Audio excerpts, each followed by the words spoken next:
Hey, what's up, everybody? I know it's been a little while. I actually skipped making a video for my previous follow-up because of some of the news that I got from those results. And I'll go over that. It's just been a little difficult to deal with. So about 2.5 months ago, I had my other follow-up, and that's when I found out really why I had the initial deficits right after surgery, where I couldn't move my left side very well, and I had, what I call stroke voice, where the left side of my face was just numb and I couldn't talk right. We kind of expected those things coming out of the gate, before we even went into surgery. But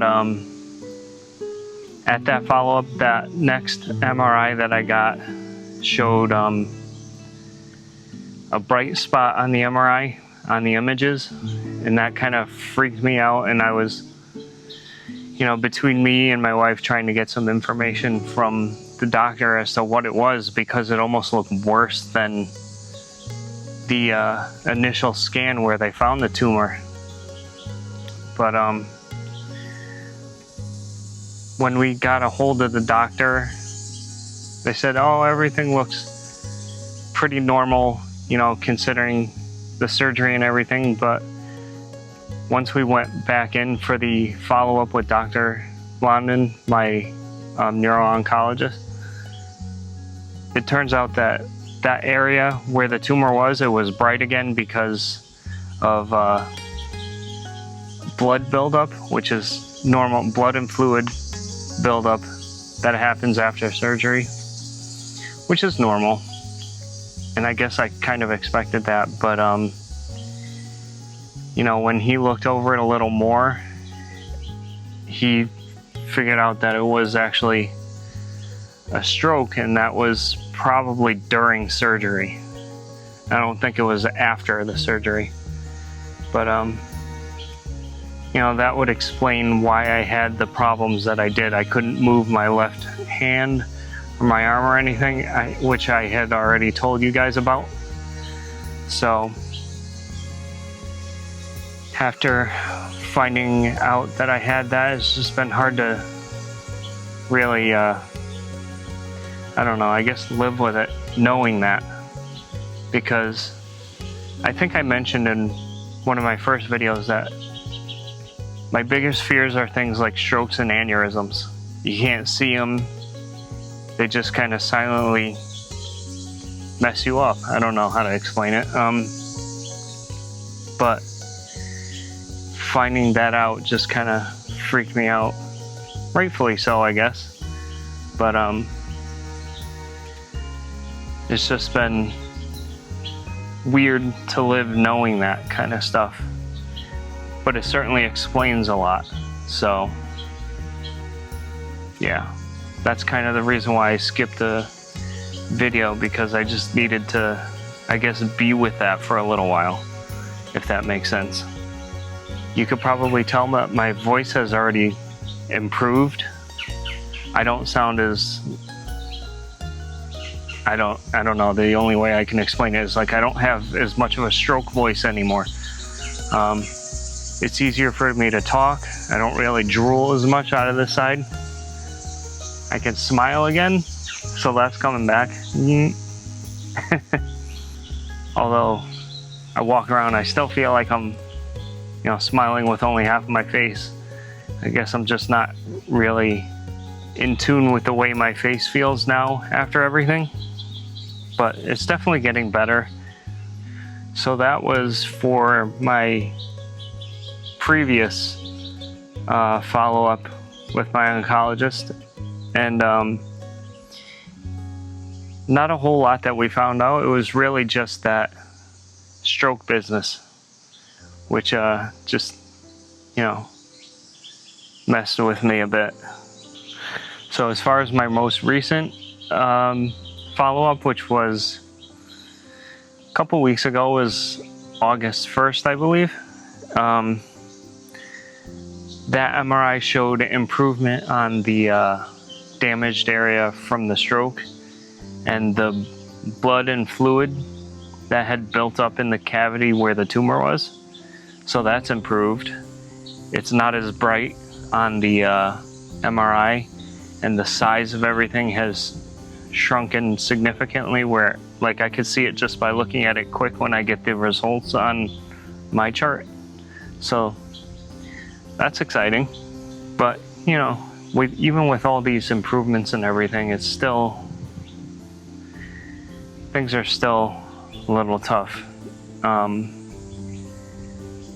I think at this point it's been, what, 4.5, getting close to 5 months since the surgery and everything. Some other, like the mental stuff, I guess, is kind of setting in.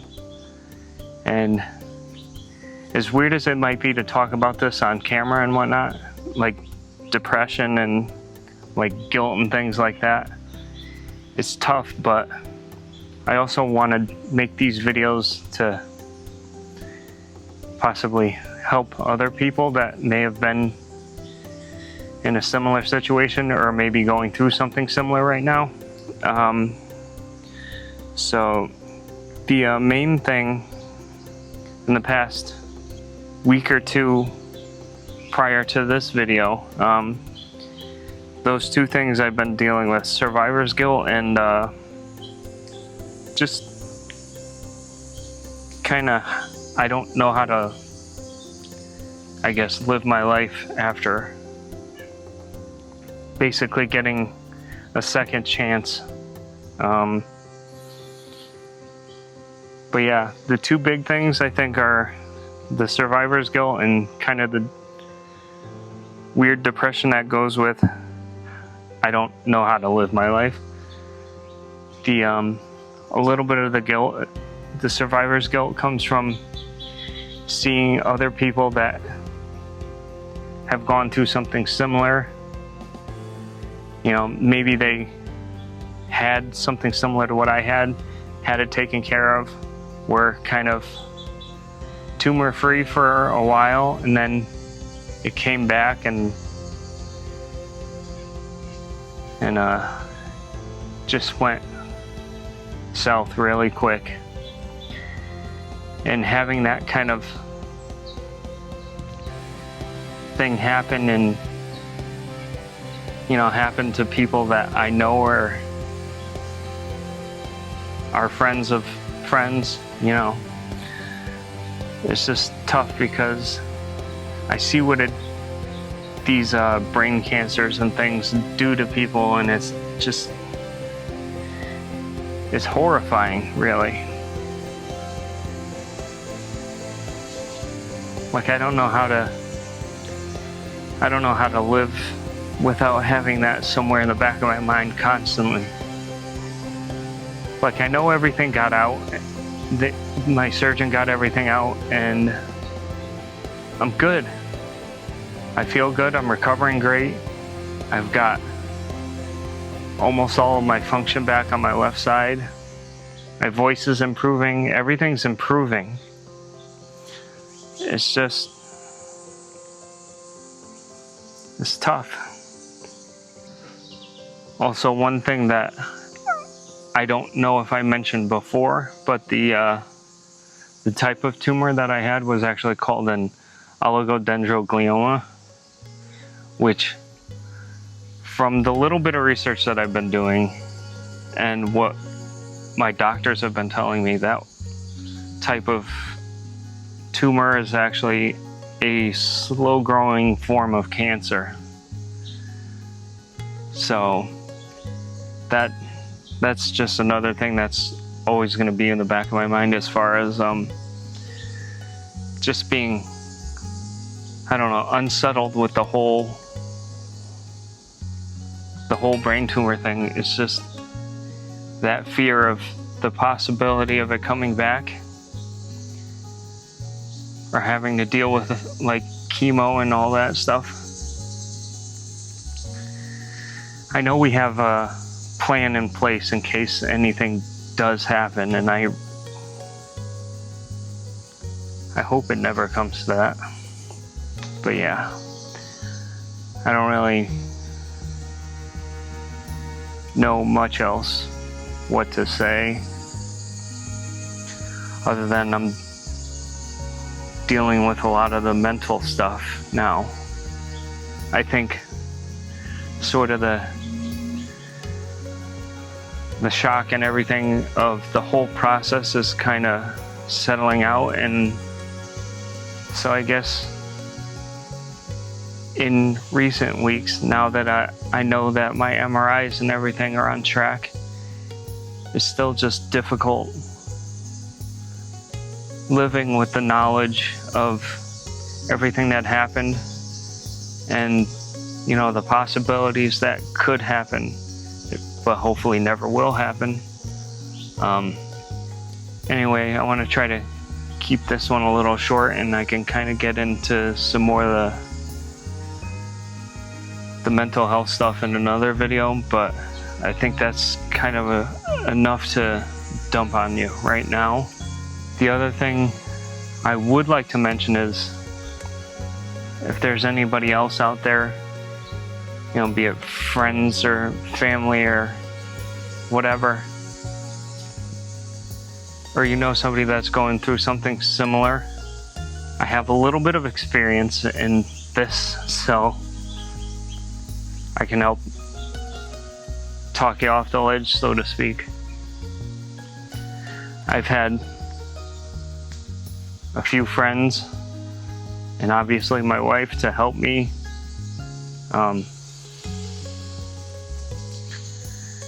get my head straight so that I don't just freak out constantly, which is a feat in itself. It's very difficult. I'm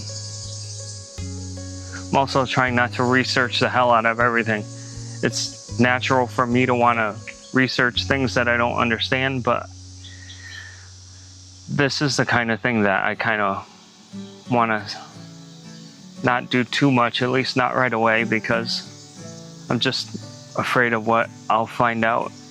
It's probably the only time in my life that I've been kind of actively ignorant about something, because it's so far out of my control that I don't think it's really worth troubling myself and causing more mental distress by looking more things up. I mean, it's bad enough that one of my biggest fears was unlocked, you know, having a stroke. Never thought I would say that. Never thought I would have a brain tumor. Never mind having one that was basically cancer. Anyway, if you guys got any questions for me about anything that I may have not covered, or you have questions about like my process or anything that I've been through, maybe you're looking for help for a friend that's gone through something similar or whatever, just by all means drop a comment and reach out to me directly if you can. I'll do my best to get back to everybody as quick as I can, because I know if you're asking and you're in a similar situation, it sucks. And I think if I can help anyone else, that'd be a good way to give back, I guess. Alright guys, I guess that's it for now. And I really want to emphasize that if you or somebody you know is in a similar situation and needs somebody to talk to about it, because, you know, it's not exactly a common thing, just reach out to me. I'd be happy to help, be happy to give back a little bit.